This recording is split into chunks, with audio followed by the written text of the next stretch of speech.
Teenagers spending huge chunks of their day online, listening to iPods and using mobile phones. It's no wonder parents are finding it hard to get their children to disconnect from technology. When mother of three, Susan Maushart, announced she was pulling the plug on her family's electronic media, all hell didn't break loose, and she joins us this morning to share her story. Welcome to the circle, Susan. So, Susan, what were the signs in your family, you're the mother of three teenagers, that led you to think, I need to get them to disconnect? Well, I would say the main sign was an image of the back of my son's head, which is pretty much all I had seen of him for a couple of years. You know, and that sound of the grunts when I'd ask a question, not just of my son, but of my daughters too. And was that him hunched over the computer? Yes, yes. It was because he faced the screen. Yep. And, you know, the rest of life, as we know it, was on the other side, and I was on that side too. So, yeah, but I feel a bit guilty saying that because that makes me sound like the good one, the pure one. You're also addicted. You said you took your iPhone to bed. I am a geek.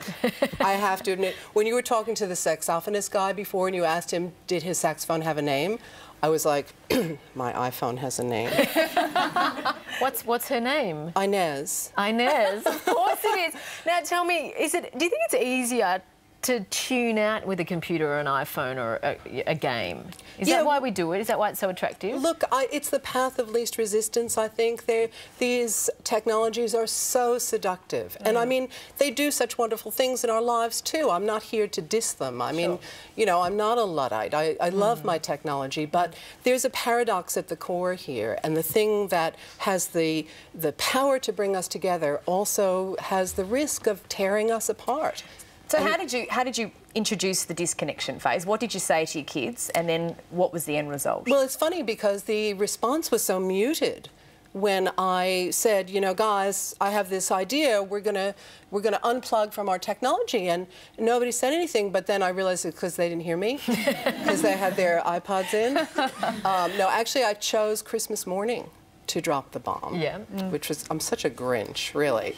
But I thought they'd have sugar in their systems and they'd be kind of like in an up phase. And it was interesting. I mean, in a promo that you did before, you said, you know, Susan Maushart forced her children to. I didn't really force them. I bribed them in the end. I did actually provide a cash incentive. Yes, you seem shocked. Clearly, you have no teenagers. Not yet. Not yet. No, yeah, I thought I didn't want to, you know, I told them that I hoped a book would come out of it, that I'd be keeping a journal in longhand, and they said, well, we want a part of that action. Fair enough, so I thought, because they are part of the action. Yeah. Tell me, what did the children miss most once they disconnected? Social media, without a doubt. Did they feel that their social lives were actually impacted, or just their interaction with social media? Well, they feared that their social lives would be impacted really heavily. And of course, they made the ambit claim that it was homework that was going to suffer. Oh, Mom, how are we going to do our homework? And I think anybody who has a child, you know, over the age of about 3 these days has heard that one. That turned out to be almost totally a scam. This business of needing to have the internet to do your homework. You need the internet to update your Facebook status. Or to do what my daughter Sussy used to do, is she'd have a friend on Skype always in the corner of her screen. Right. You know, just kind of over her. It was spooky. But the kids had a really positive outcome with their relationships. Tell us about that. They did. Well, it was funny because it was people my age who had the extreme reaction saying, this is, you know, this is irresponsible as a parent. Kids, you know, you can never figure what teenagers are going to do. They thought it was cool. They loved coming to our house. I mean, my kids lost their grumpiness over the whole thing pretty fast because people were like, oh, that's cool, let's go to your house and play Scrabble.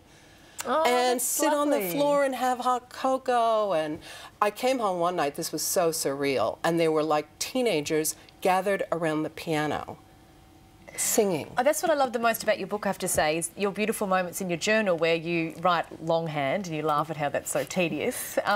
Yeah, I hated that. But you loved watching your kids go to movies together. You came home some nights because Susan also got rid of the electricity to introduce this whole concept. Yeah, for 2 weeks, no electricity or power. And you came home and they were sometimes by candlelight reading books together, and you found that they were able to entertain themselves independently. Yes, it was marvellous. It was marvellous. It really was. was. And I'm not just imposing this. I was so kind of relieved and felt pretty justified when the book came out recently and the kids read it because they hadn't read it before.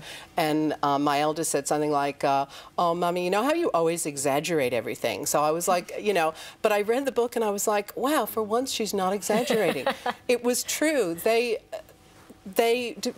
I guess they reclaimed a relationship that they had had as children, where they spent time together, they hung out on each other's beds, they hung out on my bed. You know, on a Saturday morning, everybody would pile in and read the newspaper. Aww. So your advice to parents who are concerned that their kids are too connected to social media, iPods, MP3s, computers, would it be that there is a balance and there's a way to achieve a balance? Look, absolutely, and I'd like to really reinforce some of the messages that Naomi was making. The guest you had on previously, the ex-copper, I feel a bit like an ex-copper myself, of technology, but you know, what she was saying about how, you know, parents really need to be parents. They need to take charge, and you know, you can. It's all right. And in a funny kind of way, I think your kids have a lot more respect for you when you do. So yes, I mean, I do advocate that people try a digital detox. Doesn't have to be for 6 months. And doing without electricity is slightly extreme. Give it a go and see how your life changes. Please thank our fabulous guest today, Susan Maushart. You're watching The Circle.